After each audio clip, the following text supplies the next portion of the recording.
Hoje, dicas de livros de história do Brasil, por conta do último vídeo. Assiste aí.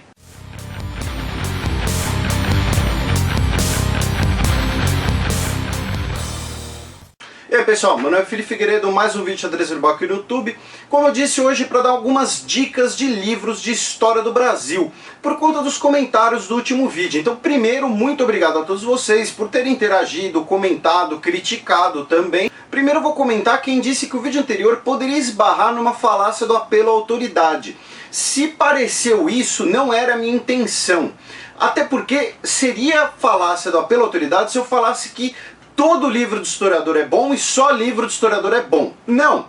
Tem livro de gente do ramo que é ruim, que é fraco, que é repetitivo, que é mal escrito, que é chato, ou que às vezes está errado mesmo. Segundo, a minha crítica não foi nem tanto ao conteúdo daqueles livros que eu critiquei, mas muito mais a forma com que eles tratam, com que eles são vendidos e como eles falam, ou seja, a forma que eles tratam do conteúdo. Porque não é só uma questão de ler pra caramba e interpretar aquilo e botar num texto bem formatadinho.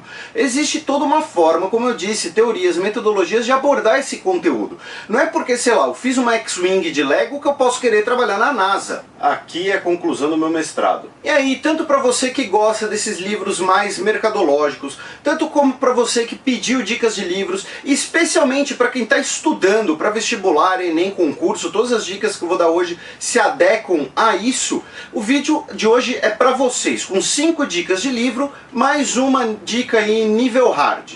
E antes da gente começar, um recado. Intencionalmente, eu não fiquei falando nome de editoras e recomendei livros de diversas editoras. Óbvio que lá na descrição do vídeo, quando eu colocar links para esses livros, às vezes vai esbarrar na editora que publicou o livro. Só que esse vídeo não é pago, não é comercial, não é jabá. Dito isso, o blog e o canal do Xadrez Verbal eles têm um apoio cultural da editora Unesp. Isso é muito importante, porque é um site, um canal ainda pequenos, né? E é um apoio cultural bem importante. Então, se você quer prestigiar isso, o link está lá na descrição do vídeo, só que, repito, não é jabá. Tanto que eu coloquei livros de diversas editoras, de propósito, tá? Então, vamos começar. Um livro faz a gente viver. A primeira dica é História Concisa do Brasil, do Boris Fausto. Esse aqui, ó, fininho, não é grande. É o livro que eu sempre recomendo para aluno, para gente que me pergunta, para parente, para quem for que vira e fala: oh, onde é que eu posso ler uma coisa bem básica sobre história do Brasil? É esse livro. Você leu esse livro, tá suficiente, você não vai passar feio numa conversa de bar, vai acertar umas questões de vestibular, tá ótimo. O Boris Fausto tem uma baita produção historiográfica, só que nesse livro ele fez um mega resumão. Ele pegou um monte de livro clássico, um monte de tese acadêmica e resumiu numa História Concisa do Brasil. Não à toa, o nome da coleção que esse livro faz parte é Didática. Esse livro tem um irmão maior, o História do Brasil, do Boris Fausto, só que ele é bem maior. Mas ó, as letras são grandes, tem bastante imagem, não assusta. O História do Brasil é bom para você ler em casa, ele é grandão e aí você vai bem em qualquer concurso, tá? Como eu disse, não se assusta porque as letras são grandes, tem bastante imagem.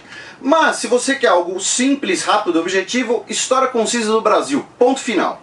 Dica número B. Livros de bolso. Aqui alguns exemplos, ó, de várias coleções. É o tipo de livro que muitas vezes você passa por ele numa livraria e nem dá muita bola, então só vê os quando são romances, obras clássicas da literatura. Mas tem várias coleções de livros de bolso bem legais e que são sempre um tema escrito por uma pessoa especialista naquele tema. Então, por exemplo, você lê Período das Regências, da coleção Descobrindo o Brasil. Além de ser um livro pequenininho, tranquilo de ler, você pode ler no busão, ser uma leitura fácil que vai te adicionar bastante coisa, eu garanto pra você que você acertaria qualquer questão do tema num vestibular, por exemplo. E Regências é um tema muitas vezes difícil pro pessoal. Um dos motivos que eu falo de livro de bolso é que, como eu disse, normalmente eles chamam uma pessoa que conhece muito daquele assunto para escrever sobre aquele tema. Então muitas vezes é um livro grandão, um livro que seria chato para você, e aí o próprio autor vai lá e faz um resuminho. Uma editora que eu posso falar sem problemas, porque é uma fundação sem fins lucrativos, é a Fundação Alexandre de Gusmão, que é como se fosse a editora do Ministério de Relações Exteriores. Eles têm esse livrinho aqui, As Fronteiras do Brasil, que é um tema interessante, é um livro pequeno, Todos os livros da Fundação Alexandre de Gusmão você pode baixar o e-book legalmente lá no site da editora, ou então comprar a versão de papel pelo preço do papel. Esse livrinho aqui é do Sinésio Sampaio Góes Filho. Esse daqui, o da Funag, ó, pequenininho, super tranquilo de ler. O autor desse livrão aqui, que é o mesmo tema, ou seja, ele pegou esse livro dele e resumiu nisso daqui. A terceira dica é de um tema da história do Brasil que chama muito a atenção das pessoas, ainda é muito debatido e especialmente ainda é debatido de forma meio passional. 1964, História do Regime Militar Brasileiro, de Marcos Napolitano. Essa daqui é a capa do professor Marcos Napolitano. Fui aluno do Marcos Napolitano na História USP, né? Só que não fui um aluno tão dedicado assim porque a matéria era de segunda noite, tá? Desculpa, professor. O livro, além de ser bem condensado, coloca todo o período da ditadura em um livro só, de uma forma bem tranquila de ler, ou seja, não é, por exemplo, que nem os livros do Hélio Gaspari, que cada 5 anos é um tijolão. Ele fala muito também da cultura durante a ditadura. Isso deixa a leitura mais fácil, porque te dá muitos elementos com os quais você se identifica. Uma música, um artista, esse tipo de coisa. Mas também fala da política, da economia. Então, sobre a ditadura, que como eu disse é um tema que ainda é muito debatido, a minha recomendação é essa. Dica letra 4. Compilações de textos. Como, por exemplo, História das Guerras, organizado por Demétrio Magnoli. Cada capítulo é escrito por um autor diferente, muitas vezes alguém que é uma referência no assunto, mais ou menos que nem a lógica dos livrinhos de bolso. Então, por exemplo, esse livro tem um capítulo sobre a Guerra do Paraguai, escrito pelo professor Francisco Doratiotto, que é talvez a principal referência no assunto. É um capítulo pequeno. Ó, o capítulo da Guerra do Paraguai é isso daqui, ó. E é fácil de ler, tranquilo de ler. É o resumo do livro dele, que é a principal obra sobre a Guerra do Paraguai, Maldita Guerra, este tijolo gigantesco que vocês não vão ler. Sabe quando você não leu algum livro, não leu algum texto, foi no Google, buscou o resumo daquele livro, estudou para a prova com resumo? E não faz essa cara que eu sei que você já fez isso. Então, é como se fosse ler o resumo do livro feito pelo próprio autor. O Francisco Doratiotto, inclusive, ele está presente em alguns daqueles livros que eu critiquei no vídeo anterior. Só que, como eu disse, de uma forma distorcida. Então, se é para usar ele como uma fonte intermediária, que seja um texto escrito pelo próprio autor.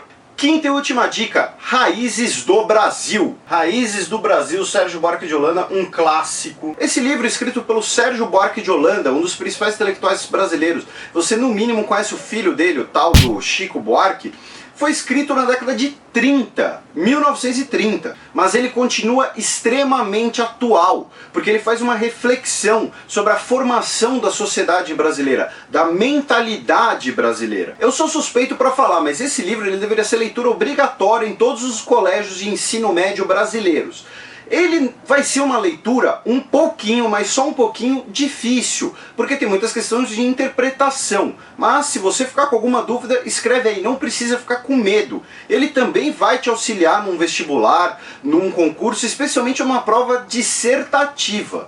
Sério, é um clássico, leia. Tem em qualquer biblioteca, seja biblioteca municipal, biblioteca de faculdade, tem trocentas livrarias, vai lá, senta na livraria e fica lendo lá mesmo, não precisa ter pudor não. Se você não tem acesso a uma biblioteca, se você não tem acesso a uma livraria, se você não pode comprar o livro, aí você pode recorrer inclusive ao Google. Eu não vou ficar ensinando aqui passo a passo de baixar livro pirateado, né, porque sei lá, pode pegar mal. Mas é um livro que se você jogar o nome dele e 2 palavrinhas mágicas lá no Google, ele certamente aparecerá. Bom material, tem coisas excelentes. E agora, como bônus, uma dica um pouquinho mais difícil, um livro um pouquinho mais complicado, que é especialmente para você que gosta muito de história, pretende fazer vestibular para história, não faz isso. Ou então quer simplesmente aprender sobre história. Da Monarquia à República, de Emília Viotti da Costa. Aqui é a capa do Monarquia à República. Vocês podem ver que ele é um pouquinho maior do que os outros que eu recomendei. São 2 livros dela. Da Senzala à Colônia e da Monarquia à República. Eu recomendo da Monarquia à República porque eu gosto mais dele, simples assim. Mas se você realmente é fanático, se você realmente gosta de história, se você já está se sentindo numa faculdade de história, então manda bala, lê os dois. Essa leitura não é tão nível hard assim, tá? Não precisa se assustar. Caso alguém aí também seja da história, fale, pô, cadê Caio Prado Júnior, Celso Furtado, essas leituras mais clássicas? Eu não dei justamente porque elas são mais pesadas, mais difíceis de ler, mais difíceis de absorver, e aí vocês iam achar chato e querer me bater. Yeah! Eu vou fazer também um vídeo parecido com esse, com dicas de livro de história dita geral, história mundial. Mas se você quiser outras dicas de livro de história do Brasil, alguma coisa mais específica, alguma coisa mais complicada, fica à vontade, no que eu puder ajudar, eu vou ajudar, não que eu seja um supra-sumo, um oráculo, alguma coisa assim. Se você pegou algum desses livros, leu, ficou com uma dúvida, quer saber se algum livro é legal, não é tão legal assim, e novamente eu puder ajudar, também fica à vontade aí nos comentários. Pô, li o capítulo tal, mas fiquei com uma dúvida nisso daqui, interpretei assim e tal. Como eu disse, fiquem à vontade. Então é isso aí, espero que vocês tenham gostado, espero ter sido útil, como eu disse, especialmente para vocês que estão aí estudando para concurso, vestibular, Enem, o que for. Críticas, dúvidas, comentários, sugestões, xingamentos, à vontade nos comentários, o espaço é de vocês. Caso você seja inscrito no canal, compartilhe o vídeo. Se você não é inscrito, se inscreve aí, aqui embaixo. Aqui do lado vocês podem ver 2 dos vídeos anteriores. Valeu, até quinta-feira.